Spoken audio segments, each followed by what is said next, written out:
For almost half a century, the name Lord Lucan has lingered in whispers and headlines.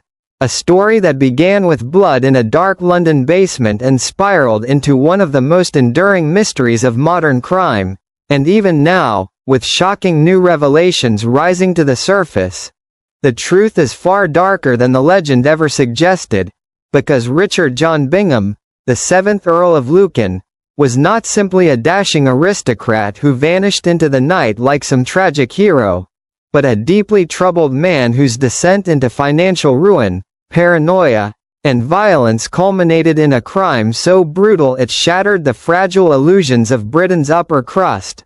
For the evening of November 7, 1974, began like any other, with Sandra Rivett, the devoted nanny to Lucan's 3 children, tending to the Belgravia home. But when she descended into the basement kitchen that night, she was met not by silence but by savagery, bludgeoned to death in a frenzied attack that left her body sprawled across the floor, her life stolen in a heartbeat. And when Lady Veronica, Lucan's estranged wife, stumbled out of the house moments later, drenched in blood and screaming for help, the world saw not a stately earl but a violent predator unmasked. And yet, as Scotland Yard descended on Belgravia and news rippled across Britain, Lord Lucan himself slipped through their grasp, vanishing with a precision that suggested not panic but planning.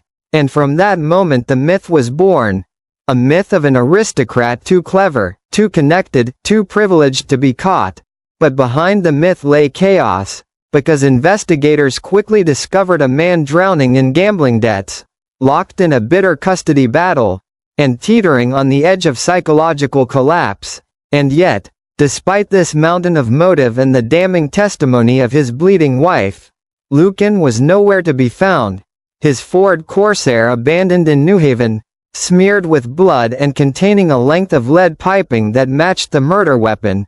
And though the trail seemed to lead towards suicide in the cold Channel waters, no body was ever recovered, no conclusive evidence tied him to the depths. And thus began the half-century of speculation that turned Lord Lucan into a phantom, a man sighted everywhere and nowhere at once, whispered to be hiding in South Africa, seen in a bar in Melbourne, photographed in Goa, even rumored to be living under a new face after plastic surgery. And each claim fed the fire of fascination, because the idea of a blue-blooded aristocrat evading justice played like fiction too thrilling to resist. Yet with every passing year, the truth became harder to deny. Lucan was not a mastermind on the run but a desperate man dependent on the old boys network of the Claremont Club. Wealthy aristocrats who may well have spirited him away in those first critical hours, not to preserve his freedom, but to preserve their own reputations, because what better way to silence scandal than to silence the man at its center? And chillingly, newly released police documents and testimonies from insiders suggest that Lucan never made it out of Britain alive, that he was hidden briefly, perhaps on a country estate, and then killed quietly, his body disposed of with ruthless efficiency, buried where no investigator would ever look, not as an act of loyalty but as an act of damage control.